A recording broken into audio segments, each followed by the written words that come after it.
안녕하세요. 오늘 여러분께 들려드릴 이야기는 도덕과 욕망 사이에서 흔들리는 한 남자의 생생한 고백입니다. 아내를 잃고 심연에 빠진 42세 건설업자. 그의 장모님이 위로라는 명목으로 집에 들어옵니다. 겨우 13살 나이 차인 여성. 하지만 같은 지붕 아래서 시작된 일상은 예상 밖의 방향으로 흘러갑니다. 무릎 위로 올라오는 치마, 설거지하는 뒷모습, 요가하는 섬세한 몸짓. 처음엔 죄책감으로 시선을 돌리던 그의 눈길이 점점 더 노골적으로 변해갑니다. 55세의 나이가 믿기지 않을 정도로 관리된 몸. 그녀의 존재 자체가 남자를 자극합니다. 밤이 되면 침대에서 혼자만의 시간을 가지며 그녀를 생각하는 남자. 그리고 그것을 목격한 순간 모든 것이 뒤바뀝니다. 선을 넘은 두 사람. 한밤의 열정이 어떤 결과를 만들어낼까요? 더 큰 비밀 그리고 예상 밖의 반전이 기다리고 있습니다. 이 생생한 고백 함께 따라가 보세요. 구독, 좋아요 버튼을 누르고 시작해 보겠습니다. 저는 강민준입니다. 올해 42세. 건설업으로 성공하여 강남 펜트하우스에 살던 사업가였습니다. 하지만 1년 전 모든 것이 끝났습니다. 32살의 아내를 교통사고로 잃었거든요. 10살 어린 아내. 주변은 처음부터 반대했습니다. 나중에 후회할 거 아니냐는 말들. 하지만 그녀는 제 첫사랑이자 마지막 사랑이었어요.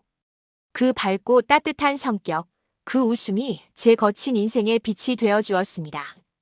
그 빛이 꺼진 후 저는 완전히 무너졌습니다. 회사 일에 미친 듯이 매달렸지만 빈집으로 돌아올 때마다 공허감이 밀려왔어요. 냉장고는 텅 비어 있고 거실은 너무 조용했으며 침대는 너무 넓었습니다. 이렇게 살아야 하나? 매일 밤 그런 생각을 하며 잠들었죠. 어떤 날은 잠을 이루지 못하기도 했습니다. 장례를 치른 후 장모님이 자주 찾아오셨습니다. 외동딸을 잃은 슬픔도 크셨겠지만 제가 제대로 먹지도 자지도 못하는 모습을 보며 그냥 두실 수 없으셨던 거죠. 민준아, 밥은 먹고 다녀. 그 한마디. 지금도 귀에 남아 있습니다. 저는 아무 말도 못하고 고개만 끄덕였어요. 장모님은 매주 여러 번 오셨습니다. 반찬을 만들어주고 빨래를 해주고 집안을 정리해 주셨어요. 가끔은 그냥 소파에 앉아 말없이 저와 시간을 보내셨습니다. 우리는 같은 사람을 잃은 유일한 이해자였습니다. 그것만으로도 위안이 되었어요. 몇 달이 지나면서 제 마음속 슬픔도 조금씩 자리를 잡아갔습니다. 완전히 사라진 건 아니었지만 예전처럼 숨이 막힐 듯한 고통은 아니게 되었거든요. 그리고 그때쯤부터 이상한 변화가 생겼습니다. 어느 날 저녁 장모님이 설거지를 하실 때 저는 처음으로 장모님을 다르게 보게 되었어요. 무릎 위로 올라오는 스커트. 싱크대 앞에서 움직이시는 모습. 그 실루엣이 눈에 들어왔습니다. 아니야. 이러면 안 돼. 저는 황급히 시선을 돌렸지만 심장이 이상하게 빠르게 뛰었어요. 그 이후로 장모님이 오실 때마다 묘한 긴장감이 생기기 시작했습니다. 그렇게 몇 주가 지났을 때 장모님의 발걸음이 뜸해지기 시작했어요. 일주일에 여러 번 오시던 분이 이제는 2주일에 한 번으로 줄어들었습니다. 요즘 장모님 안 오시네. 저는 빈 냉장고를 바라보며 중얼거렸습니다. 반찬이 그리웠고 함께 식사하는 시간이 그리웠으며 무엇보다 장모님이 그리웠어요. 그런데 그건 단순한 감사함이 아니라는 걸 점점 깨닫게 되었습니다. 어느 토요일 오후 장모님에게서 전화가 왔습니다. 아파트 재건축 문제로 당분간 갈 곳이 마땅치 않다고 하셨거든요. 저는 망설임 없이 제안했습니다. 장모님, 저희 집에 오세요. 그 제안이 제 인생을 어떻게 바꿀지 그땐 몰랐어요. 장모님은 한참을 고민하셨지만 결국 받아들이셨습니다. 그렇게 우리는 같은 집에서 살게 되었어요. 처음 며칠은 정말 조심스러웠습니다. 서로의 생활 리듬을 존중하며 불편함 없이 지냈죠.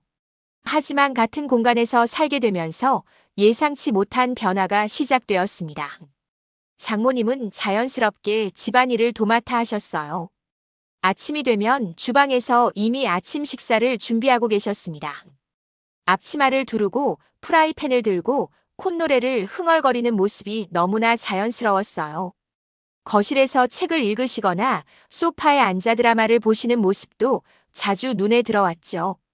특히 저녁 산책을 다녀오신 후 거실에 앉아 차를 마시는 모습이 자꾸만 눈에 밟혔습니다. 장모님은 집에서 편한 옷을 입으셨는데 가끔 무릎 위로 올라오는 원피스나 스커트를 입고 계실 때가 있었어요. 소파에 앉으실 때 무심코 다리를 꼬시는 모습. 그때마다 드러나는 매끈한 종아리와 잘 정돈된 다리선이 제 시선을 끌었습니다. 이러면 안 되는데. 저는 스스로를 다잡으려 했어요.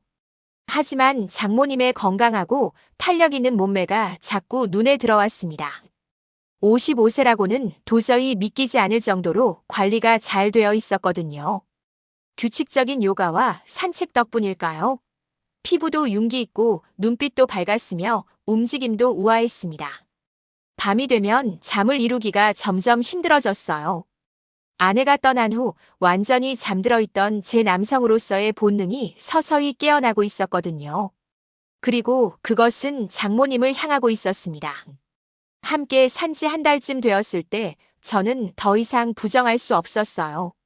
어느 날 아침 저는 장모님을 유심히 보게 되었습니다. 눈매, 입술 모양, 웃을 때의 표정. 그리고 깨달았습니다. 장모님이 아내를 닮으셨네. 아니, 정확히 말하면 아내가 장모님을 닮은 거였어요. 젊은 버전의 장모님이 바로 제 아내였던 거죠. 그 깨달음은 쟤를 더욱 혼란스럽게 했습니다. 함께 산지 한 달 반이 되었을 때 저는 장모님을 더욱 의식하게 되었어요. 장모님이 청소를 하시다가 허리를 굽히실 때 스커트 아래로 보이는 매끈한 다리. 소파에 앉아 다리를 가지런히 모으고 계실 때 무심코 내민 손이 제 손과 스칠 때마다 심장이 빠르게 뛰었습니다. 회사에서도 장모님 생각이 자꾸 났어요. 오늘은 장모님 뭘 좋아하실까? 퇴근길에 장모님 좋아하시는 과일이라도 사갈까? 그런 생각을 하면서 일하는 제 모습이 낯설었습니다. 집에 돌아가는 것이 점점 더 기다려졌어요. 다녀왔어. 현관문을 열면 장모님이 밝은 얼굴로 맞아주셨습니다. 저녁 준비 다 됐어. 씻고 나와. 그 말 한마디가 이렇게 따뜻할 수가 없었죠. 식사 시간에는 하루 있었던 일들을 나누곤 했습니다. 장모님은 제 이야기를 진심으로 들어주시고 기뻐해 주셨어요. 그럴 때마다 저는 장모님의 얼굴을 바라보게 되었습니다. 눈이 마주칠 때마다 제 심장이 쿵쿵 뛰었어요. 이건 뭐지? 이 감정은 대체 뭐지? 저는 알고 있었습니다. 이건 단순한 고마움이 아니라는 걸요. 그것은 욕망이었습니다. 어느 금요일 밤이었습니다. 회사에서 스트레스를 많이 받은 날이었어요. 집에 돌아와서도 마음이 편하지 않았습니다. 저녁을 먹고 나서 저는 제 방으로 들어갔어요. 샤워를 하고 침대에 누웠지만 잠이 오질 않았습니다. 장모님 생각이 자꾸 났어요. 오늘 저녁에 장모님이 입고 계셨던 무릎 위로 살짝 올라오는 원피스. 식사를 준비하시느라 부엌을 오가실 때마다 그 모습이 눈에 들어왔었거든요. 저는 의자에 앉았습니다. 이러면 안 되는데. 하지만 몸이 반응하고 있었어요. 아내가 떠난 후 처음으로 이런 감정을 느끼고 있었습니다. 저는 문으로 갔습니다. 잠갔어. 안심하고 다시 의자에 앉았어요. 혼자서 해결하는 시간을 가질 수밖에 없었습니다. 눈을 감고 숨을 고르며 오랜만에 느껴보는 감각에 집중했습니다. 처음에는 다른 것을 떠올려 보려 했어요. 예전에 봤던 여배우의 얼굴, 지나가다 마주쳤던 낯선 여자들. 하지만 소용이 없었습니다. 자꾸만 장모님의 모습이 떠올랐어요. 오늘 저녁 원피스를 입고 부엌을 오가시던 모습. 소파에 앉아 다리를 꼬고 계시던 모습. 웃으실 때의 표정. 아니야. 이러면 안 돼. 머리로는 그렇게 생각했지만 몸은 정직했습니다. 호흡이 빨라졌어요. 그 순간이었습니다. 똑똑. 민준아. 문을 두드리는 소리와 함께 장모님의 목소리가 들렸습니다. 저는 깜짝 놀라 움직임을 멈췄어요. 그런데 대답할 여유가 없었습니다. 드르륵. 문이 열렸거든요. 잠겼다고 생각했는데 제대로 안 잠긴 거였습니다. 내일 입을 셔츠를 들고 방 안으로 들어오신 장모님. 그리고 멈추셨어요. 의자에 앉아있는 저를 보신 거예요. 제 표정, 제 손의 위치, 모든 것을. 장모님의 눈이 커졌습니다. 우리는 한동안 얼어붕어 있었습니다. 죄송합니다. 저는 황급히 무릎으로 가리며 몸을 돌렸습니다. 얼굴이 화끈거렸어요. 장모님도 얼굴이 새빨개지셨습니다. 미안. 노크했는데 대답이 없어서. 셔츠가 장모님의 손에서 떨어졌어요. 바닥에 떨어진 셔츠를 보며 우리는 한동안 얼어붕어 있었습니다. 정말 죄송합니다. 저는 차마 장모님을 쳐다볼 수가 없었어요. 장모님이 황급히 셔츠를 주워 침대 위에 올려놓으셨습니다. 나 나중에 얘기하자. 장모님이 급히 방을 나가려 하셨습니다. 하지만 문 앞에서 잠시 멈추셨어요. 숨을 고르시는 것 같았습니다. 그리고 뒤돌아보지 않고 떨리는 목소리로 말씀하셨습니다. 괜찮아. 남자가 그럴 수 있지. 문이 조용히 닫혔습니다. 저는 그 자리에 주저앉았어요. 이런 망신이. 얼굴에서 열기가 빠지지 않았습니다. 그런데 문득 이상한 생각이 들었습니다. 장모님이 저를 보셨을 때 그 눈빛. 놀람만 있었던 게 아니었어요. 뭔가 다른 감정도 섞여 있었던 것 같았습니다. 설마? 그날 밤 저는 한숨도 잘 수 없었습니다. 다음 날 아침은 너무나 어색했어요. 저는 평소보다 늦게 일어났습니다. 장모님과 마주치기가 두려웠거든요. 하지만 결국 마주쳐야 했습니다. 주방으로 나갔을 때 장모님이 아침 식사를 준비하고 계셨어요. 일어났어. 아침 먹어. 장모님은 평소처럼 자연스럽게 말씀하셨습니다. 저는 조심스럽게 식탁에 앉았어요. 어색한 침묵이 흘렀습니다. 우리는 말없이 아침을 먹었습니다. 식사를 마친 후 장모님이 조용히 말씀하셨어요. 나도 생각해봤어. 저는 고개를 들지 못한 채 말을 이었습니다. 우리 이렇게 같이 살면서 서로 의식하는 거 어쩔 수 없는 것 같아. 제 심장이 빠르게 뛰었어요. 너도 외롭고 나도 외로워. 남자가 혼자 살면서 얼마나 힘든지 나도 알아. 매일 참아야 했을 거 아니야. 장모님이 천천히 말씀하셨습니다. 나도 사람이야. 어젯밤에 본 건 솔직히 놀랐어. 장모님의 목소리가 떨렸습니다. 근데 그 뒤로 자꾸 생각이 났어. 저는 더 이상 참을 수 없었어요. 장모님의 손을 잡았습니다. 장모님 미안해. 근데, 오늘은 참지 않아도 돼. 나도 같은 마음이야. 제 심장이 멈추는 줄 알았습니다. 우리는 말없이 침실로 향했습니다. 심장 소리가 들릴 정도로 가까웠어요. 장모님. 저는 장모님의 얼굴을 바라봤습니다. 아내를 닮은 얼굴. 하지만 더 성숙하고 깊은 아름다움이 있었어요. 장모님도 저를 바라보셨습니다. 그리고 우리의 입술이 닿았습니다. 외로움이, 그리움이, 모든 감정이 뒤섞였어요. 그것은 육체적 접촉 그 이상이었습니다. 영혼의 만남이었어요. 그날 밤 우리는 선을 넘었습니다. 1년 넘게 잠들어 있던 제가 깨어나는 기분이었어요. 솔직히 말하면 장모님은 제가 상상했던 것 이상이었습니다. 55세라는 나이가 도저히 믿기지 않았어요. 그동안 혼자 방에서 나를 달랬던 것과는 차원이 달랐습니다. 진짜 사람의 온기, 부드러운 손길, 그리고 함께 느끼는 감정. 제 몸이 기억하고 있었습니다. 이게 얼마나 그리웠던 건지. 장모님도 정말 오랜만이셨던 것 같았어요. 그래서 더 간절했던 걸까요? 새벽까지 우리는 서로를 놓지 못했습니다. 다음 날 아침, 저는 장모님 옆에서 눈을 떴습니다. 햇살이 커튼 사이로 비쳐 들어왔어요. 장모님은 아직 주무시고 계셨습니다. 편안한 얼굴이었어요. 우리 큰일했네. 하지만 후회는 되지 않았습니다. 오히려 마음이 따뜻했어요. 장모님도 눈을 뜨셨습니다.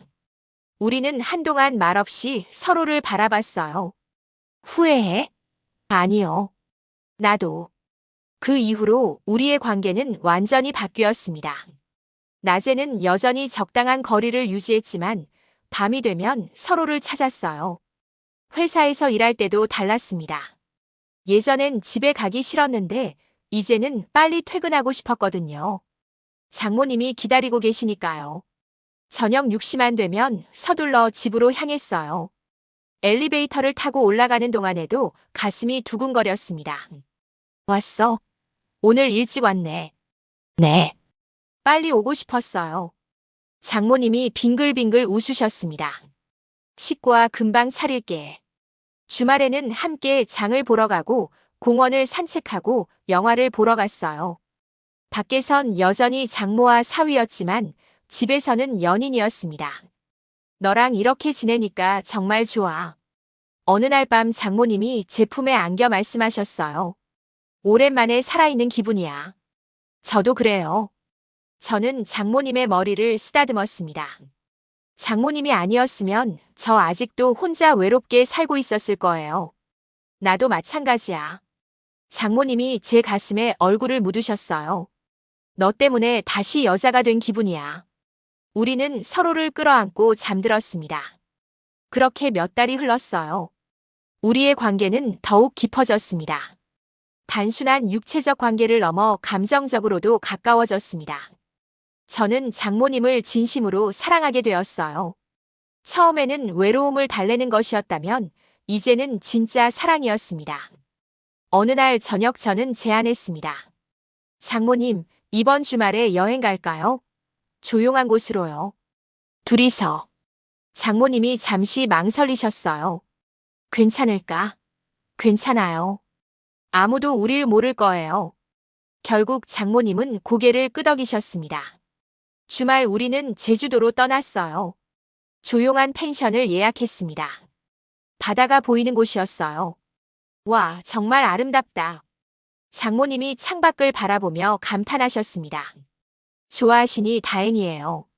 저는 장모님의 어깨를 감쌌어요. 우리는 해변을 걸으며 손을 잡았습니다. 아무도 우리를 아는 사람이 없었어요. 자유로웠습니다. 저녁에는 펜션으로 돌아와 함께 요리를 했어요. 장모님이 준비한 재료로 맛있는 저녁을 만들었습니다. 맛있어요. 그래, 다행이다. 장모님이 웃으셨어요. 밤이 되었습니다. 우리는 테라스에 앉아 바다를 바라봤어요. 파도 소리가 들렸습니다. 이렇게 행복해도 되는 걸까? 장모님이 중얼거리셨어요. 되죠. 우리 행복할 자격 있어요. 저는 장모님의 손을 잡았습니다. 장모님이 저를 바라보셨어요. 고마워. 제가 더 고마워요. 우리는 입맞춤을 했습니다. 그리고 방으로 들어갔어요. 다음 날 아침 일찍 일어나 해돋이를 봤습니다. 장모님과 함께 바닷가에 앉아 떠오르는 태양을 바라봤어요. 정말 아름답다. 네, 정말이요. 저는 장모님을 바라봤습니다. 일출보다 장모님이 더 아름다웠어요. 사랑해요. 처음으로 사랑한다고 말했습니다. 장모님이 눈을 크게 뜨셨어요. 그리고 눈물을 흘리셨습니다. 나도. 우리는 해변에서 서로를 껴안았습니다. 가장 행복한 순간이었어요. 제주도에서 돌아온 후 한 달 정도가 지났을 때였습니다. 어느 날 저녁 장모님의 휴대폰이 울렸어요. 전화를 받으시더니 표정이 굳어졌습니다. 응. 그래. 언제? 전화가 끝난 후 장모님이 저를 바라보셨어요. 지혜가 미국에서 한국으로 돌아온대. 지혜. 저는 깜짝 놀랐습니다. 박지혜 씨. 그러니까 지은이의 언니자 장모님의 큰딸 말씀이셨어요. 지혜 씨는 20년 전에 미국으로 이민을 가셨고 거기서 사업가와 결혼해서 살고 계셨습니다. 지은이의 장례 때도 코로나 때문에 입국하지 못하셨어요. 갑자기요? 응. 미국 생활 정리하고 한국으로 완전히 돌아온대. 나이 들어가는 나 걱정된다고. 장모님의 목소리가 떨렸습니다. 저도 불안감을 느꼈어요. 처형이 돌아오면 우리 관계가 들킬 수도 있었습니다. 언제 오시는데요? 다음 주. 그럼 당분간 나랑 같이 살겠다고 하네. 제 심장이 철렁 내려앉았어요. 처형이 함께 산다면 장모님은 이 집을 나가셔야 할 것입니다. 어떡하지? 장모님이 제 손을 꽉 잡으셨어요. 일단 조심해야 할 것 같아. 네. 저는 고개를 끄덕였지만 마음이 무거웠습니다. 처형의 남편은 일 때문에 한 달 정도 늦게 온다고 했습니다. 일주일 후 처형이 도착했습니다. 인천공항에서 처형을 만났어요. 장모님과 저 그리고 처형, 언니, 엄마. 지혜 씨는 여전히 당당하고 세련된 모습이었습니다. 30대 중반이지만 나이보다 훨씬 젊어 보이셨어요. 미국에서 오래 살아서 그런지 분위기도 화려했습니다. 제부 오랜만이에요. 네, 그러게요. 저는 어색하게 인사했습니다. 처형이 장모님을 유심히 보셨어요. 엄마, 표정이 좋아 보여서 다행이네. 그래. 네. 뭔가 달라 보여. 피부도 좋아지시고 눈빛도 밝아지셨어요. 장모님은 애써 태어난 척 하셨지만 저는 긴장했어요. 처형의 눈이 날카로웠습니다. 공항에서 나와 차에 탔을 때 처형이 물으셨어요. 엄마, 지금 어디 사세요? 아, 지금은 사위 집에 잠깐 신세지고 있어. 네. 왜요? 재건축 때문에 임시로. 처형의 눈빛이 날카로워졌습니다. 그럼 저도 거기서 지내도 될까요? 호텔 비용도 부담스럽고. 장모님과 저는 동시에 얼어붙어 있었어요. 하지만 거절할 명분이 없었습니다. 그래, 괜찮아. 장모님이 맞지 못해 대답하셨습니다. 그날부터 모든 게 달라졌습니다. 처형이 함께 살게 되면서 우리는 더 이상 자유롭지 못했어요. 밤에 함께 할 수도 없었고 서로를 의식하는 눈빛조차 감춰야 했습니다. 저는 회사를 핑계로 늦게 들어오려 했고 장모님은 처형과 함께 시간을 보내셨어요. 일주일이 지났습니다. 저는 장모님과 단 한 번도 단둘이 있지 못했어요. 처형은 항상 집에 있었고 우리를 주시했습니다. 어느 날 밤 처형이 거실에서 드라마를 보고 계실 때 저는 조심스럽게 장모님 방문을 두드렸습니다. 장모님, 안 돼. 지혜가 깰 수도 있어. 문 너머로 장모님의 떨리는 목소리가 들렸어요. 저는 발걸음을 돌려 제 방으로 돌아갔습니다. 가슴이 무너졌어요. 그렇게 일주일이 지났습니다. 지혜 씨와 함께 사는 동안 저와 장모님은 최대한 조심했어요. 낮에는 예전처럼 거리를 두고 밤에도 각자의 방에서 지냈습니다. 하지만 습관이라는 게 무섭더군요. 어느 날 아침이었습니다. 출근 준비를 하고 있었는데 넥타이가 잘 안 매워졌어요. 민준아, 이리 와봐.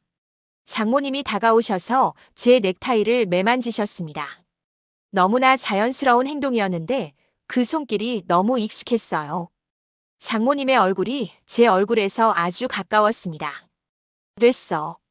장모님이 넥타이를 톡톡 두드리며 미소 지으셨어요. 그 순간 저는 깜짝 놀라 뒤로 물러섰습니다. 거실에서 지혜 씨가 우리를 보고 있었거든요. 또 다른 날 저녁 식사 후였습니다. 장모님이 설거지를 하시는데 제가 도와드리려고 주방으로 갔어요. 그릇을 건네주다가 장모님의 손을 잡아버렸습니다. 그냥 몇 초였지만 우리는 손을 놓지 않고 서로를 바라봤어요. 제가 정신을 차리고 손을 놓으려는 순간 복도에서 발소리가 들렸습니다. 처형이 화장실에서 나오고 계셨어요. 저는 황급히 그릇을 건네고 주방을 나왔습니다. 그리고 어느 저녁 TV를 보고 있었는데 장모님이 소파에서 졸고 계셨어요. 고개가 옆으로 떨어지려 하자 저는 본능적으로 장모님의 어깨를 받쳐드렸습니다. 장모님이 자연스럽게 제 어깨에 기대셨어요. 아, 너무 익숙한 행동이었습니다. 지혜 씨가 주방에서 물을 마시다가 우리를 보고 있었어요. 저는 조심스럽게 장모님을 깨웠습니다. 장모님 방에 가서 주무세요. 응. 아, 미안. 장모님이 황급히 일어나셨습니다. 또 어느 날 제가 회사에서 힘든 일이 있어서 우울한 표정으로 집에 돌아왔어요. 장모님이 따라오셨습니다. 식사 후 거실로 나갔는데 저녁 식사 중에도 말이 없었습니다. 무슨 일 있어? 장모님이 걱정스러운 눈빛으로 물으셨어요. 아니에요. 괜찮아요. 지혜 씨가 잠깐 화장실에 간 사이였어요. 정말 괜찮아? 장모님이 제 손을 꽉 잡으셨습니다. 힘들면 말해. 나한테라도. 그 따뜻한 손길에 저는 순간 장모님을 끌어안을 뻔했어요.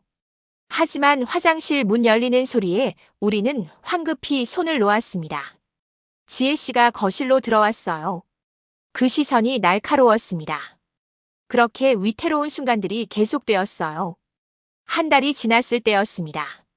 어느 날 저녁 처형이 저를 부르셨어요. 제부, 잠깐 얘기 좀 할게요. 제 가슴이 철렁 내려앉았습니다. 들킨 건가? 하지만 지혜 씨는 다른 이야기를 꺼내셨어요. 제부, 저희 집 구했어요. 네. 어머니랑 같이 살 집이요. 다음 주에 이사할 거예요. 뜻밖의 말이었습니다. 갑자기요. 남편이 곧 들어오잖아요. 그 전에 집 정리해야죠. 지혜 씨가 담담하게 말씀하셨어요. 어머니도 이제 제대로 된 집에서 사셔야죠. 제부님 집에 계속 신세 지실 수는 없잖아요. 아, 네. 저는 복잡한 심정이었습니다. 지혜 씨가 눈치챈 걸까? 아니면 정말 이사 타이밍이 된 걸까? 확실하지 않았어요. 그날 밤 장모님이 조용히 저를 불렀습니다. 지혜 씨가 방에 들어간 후였어요.